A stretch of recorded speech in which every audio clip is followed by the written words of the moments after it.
Right on. Well, from the muddy banks of the North Saskatchewan River right here in Prince Albert, Saskatchewan, this is your host, Jack Antonio, on the line today for Do You Know Jack, the podcast. And I have got perhaps soon to be legendary vocalist and bassist of band Dirty Honey on the line. I'm talking to Marc LaBelle and Justin Smolian today. How you doing, boys? We're doing good. You sound very Canadian to me. It sounds like I'm listening to Hockey Night in Canada. I love it. Well, I guess I should be flattered that I sound like I'm from my country of origin. I mean, that's just how we talk. We don't even notice we have accents half the time. So there you go. I love it.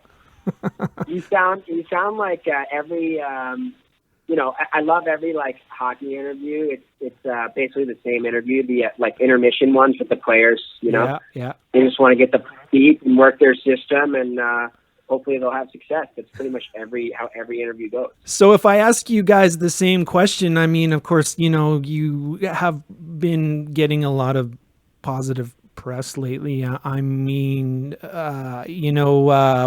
what's your secret, I suppose, would be the operative question. Well, I mean, on the outside, it's definitely, we haven't been at it too long. It's been a little under 2 years now, but, there's a lot of hard work. There's a lot of hard work in there. And, even before we all got together, everybody did their due diligence as their own, as musicians. And, that certainly helps. But, I think more than anything, it comes down to songwriting, and that's what we're doing together right now today, is working on new tunes and honing stuff. And anytime you have really good songs, that's really the benchmark of how good or bad a band is. And having a good team around you that believes in you and also wants you to succeed, I think.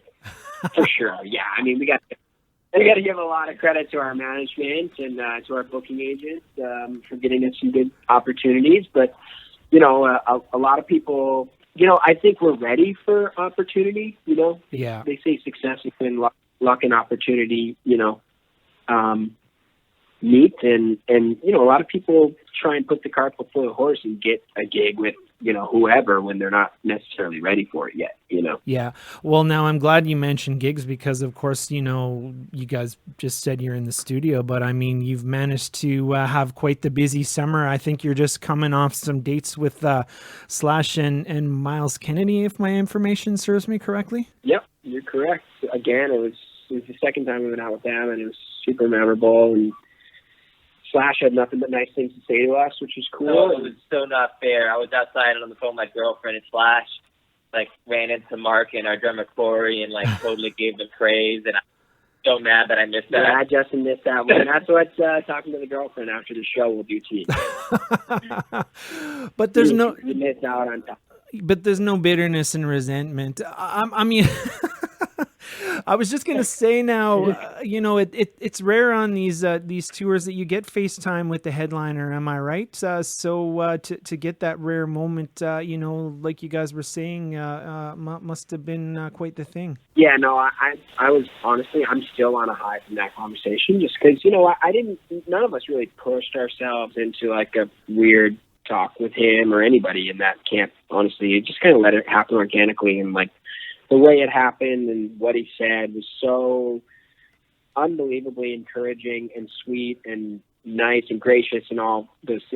From every account, he's a really nice guy. But I just wanted him to talk to me because he wanted to, or whatever. Not because I was knocking on his dressing room door to introduce myself. Yeah. And that was probably almost our 10th show with him by then. And that was really one of the first things I ever said to him was just thank you, after he, gave us some really high praise and just said how much he loved the band and what we were doing for young rock and roll and all that stuff. So to me, it was a magical moment. And then Justin and Nato were outside doing various things, and they missed the whole conversation. I was going to say this is a silly question, given that you guys wear your influences on your sleeves and in the the self-titled EP. But I mean, I would imagine you guys sort of grew up worshiping at the Church of Guns N' Roses. Definitely, that's for sure. Justin especially. What? Yeah, it's pretty surreal to have done that when, like you have like pictures of Guns N' Roses on your wall when you're growing up as a kid. Yeah. What's your go-to jam, guys? I guess we can start with Mark. Yeah, my go-to Guns N' Roses tune. Mine right now probably Mr. Brownstone. Oh, that's a good one. What about you, Justin? Mine was actually always Night Train, and it was pretty cool because they played it on this past tour, so I got to hear it every night. Like, we'd be downstairs, like, eating at catering, and we'd hear them sound checking Night Train, and it's like, yeah, it's cool. Is this really real? Yeah.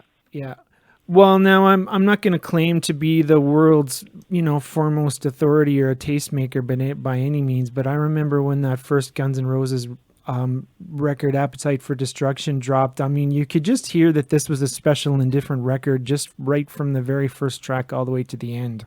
I mean, when you guys first heard it, of course, you're quite a bit younger than me, but I mean, when you guys first heard the record, did that vibe come through the speaker systems in the same way that it would have back in, when did that album drop? 88, 89, somewhere in there? It did to me. Like, I wasn't even listening to that kind of. I mean, I was definitely listening to Zeppelin and like my dad's record collection more like Beatles, but I was really into like some like Soundgarden and Nirvana and some of those bands. And I remember like a friend lent me that, and I never gave the CD back to her.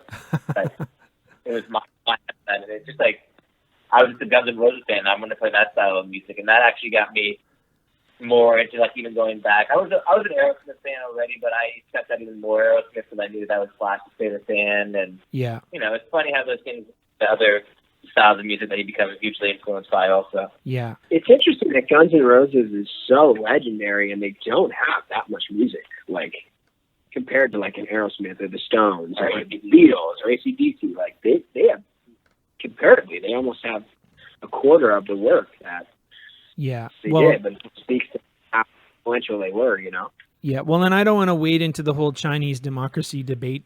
Suffice to say that I did enjoy. I mean, I did enjoy that record, but when you look on the surface with the quote unquote original guys, I mean, they kind of just made 3 records and 1 covers album, and then they were out of there. So geez, it's interesting, right? Well, I heard they might be working on new material. Maybe we'll get a new record. Yeah. Like the Aerosmith, cool. That'd be cool. That'd be cool. Yeah, for sure. I mean, they've been talking about now that Duff and Slash are kind of back into the fold about doing something again, and that would be very exciting. And if that's true, I'm like, take my money right now. Like, don't even. Yeah, me too.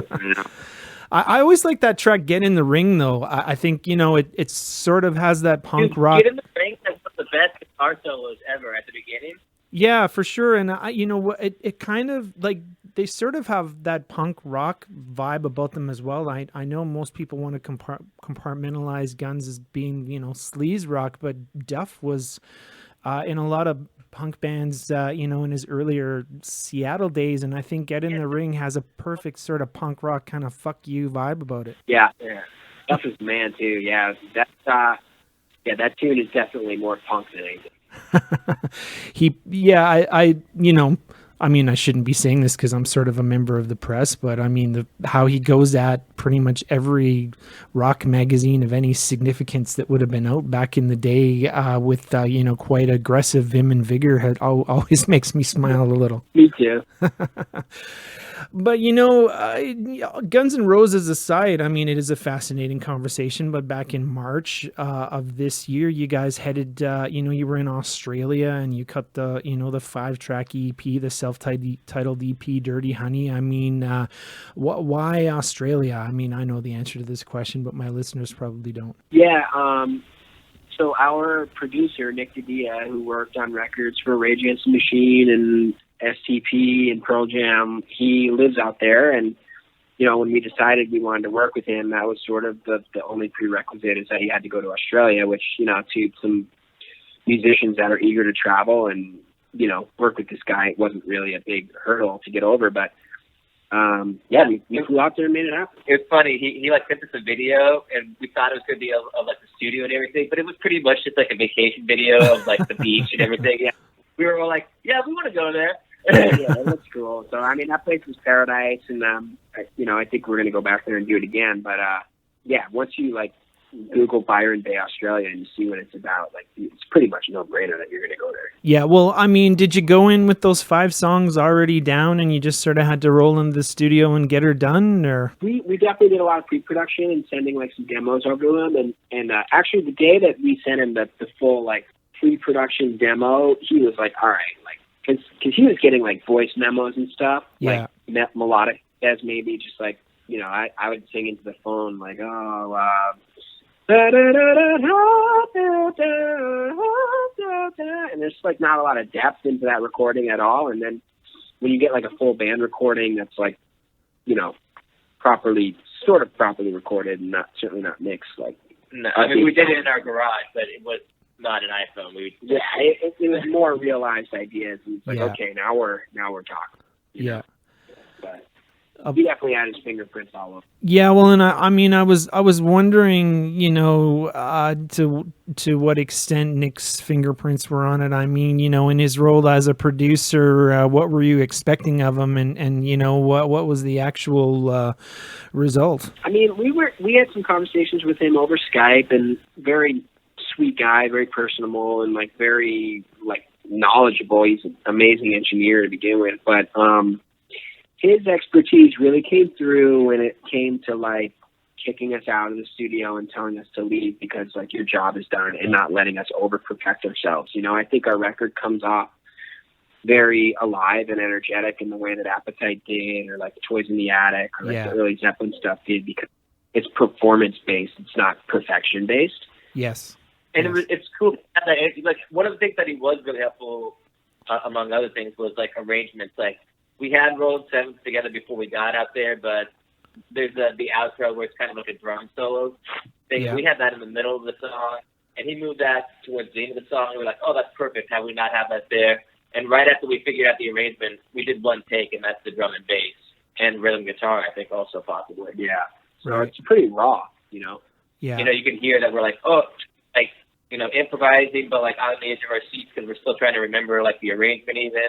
So it's cool that he put us in that situation. Yeah, well, and I mean, you know, you guys wear your influences on your sleeves. I mean, you know, the quote-unquote classic rock vibe is on it, but at the same time, I mean, you guys managed to make it your own. And I know you guys always like to toss out the Aerosmith influence, and I know it's pretty heavy on the EP, but, you know, am I picking up a bit of a Black Crowes vibe here, too, at the same time? Definitely, especially vocally. Like, I really love Chris Robinson's, the way he sort of like sits behind everything a little bit, kind of like, he's a huge Otis Redding fan too, and that was a big Otis thing, and you know, he's kind of just a tad late on his delivery. Like they would say that about John Bonham's drumming too, like he's always like just a little behind the beat, and that comes from a lot of like blues cats, like the older, you know, black blues cats, and that it's kind of, yeah, I'm definitely doing there's a little Chris Robinson in there, but there's a lot of Chris Cornell too, and there's Steven Tyler and Robert Plant influences. And,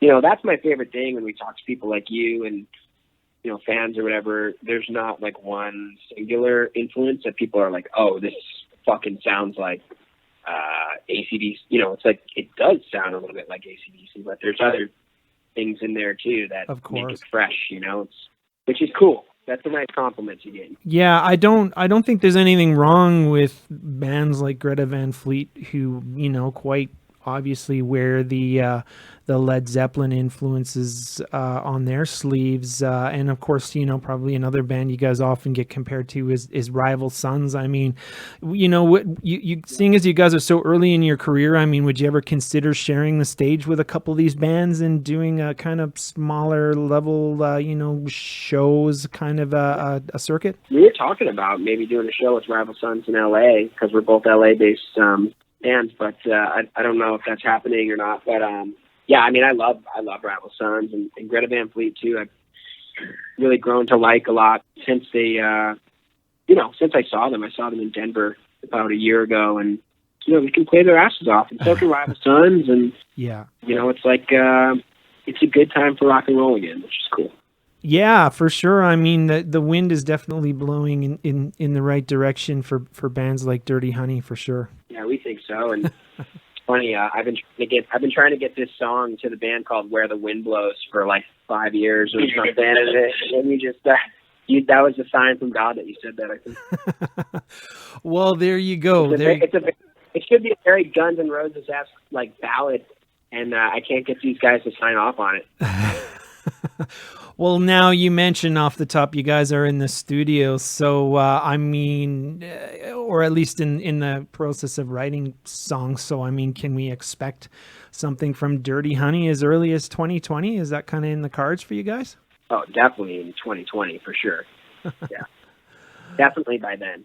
Right on. Well, listen, I don't want to be the guy that's impeding progress, but I will say, Mark and Justin, that I really appreciated your time to just chat about Dirty Honey, and I really enjoyed the EP. It's just it's absolutely fantastic. Where's the best place now to find out more information about the band, just for people that are unfamiliar with you guys? Yeah, just swing through dirtyhoney.com and follow us on social media. We're at Dirty Honey Band or whatever on everything, and we're retweeting podcasts and stuff on our Twitter and articles and all the stuff that comes out. But you should follow our Instagram. It's pretty fun. We do some fun stuff on the road. We try and be pretty responsive there if people have questions, at least at this point. We try to shake hands and take pictures with everybody, and we're super appreciative that we even have fans. So, that's us on Instagram answering you if you send us a message. Yeah, we, the fact that anybody even cares and gives a shit about what we're doing is really cool. So, we're super grateful, and hopefully our heads don't get too big these next couple of years. Because we'll always take the time to appreciate our fans, that's for sure. Yeah, well, I was going to say now, always remember, the quote-unquote little guys such as myself that help, prop you up and get to that level, man, because we certainly would never forget about you, that's for sure. Oh, no, absolutely. And, everybody at these press tents and the festival circuit and stuff has been awesome, and it's been nice to meet everybody big and small and sort of know that, I think people like you, rock fans have been sort of neglected the last decade or two, by just tastemakers and stuff with music. And it's cool that we're having our time now to, puff our chests a little bit and try and bring rock and roll back. Right on. Well, you're doing a fine job, boys. Thanks very much for being on Do You Know Jack today, man. I really appreciate it. Thanks for having us. What are you, a Leafs fan? A Leafs fan? God, no. I grew up in Vancouver, actually, so I'm a long-suffering Canucks fan. We never win anything. We get close, but we never win. Yeah, sorry. Yeah, you don't have to apologize. It's just our lot in life. Well, you guys got a stud on the team now, so maybe you can build around that and, in the next 5 years, make a little run. Hopefully, yeah. Well, right on, boys. Thanks very much for your time, and you have a good day. All right, you take care. Thanks, man. Yeah, bye-bye.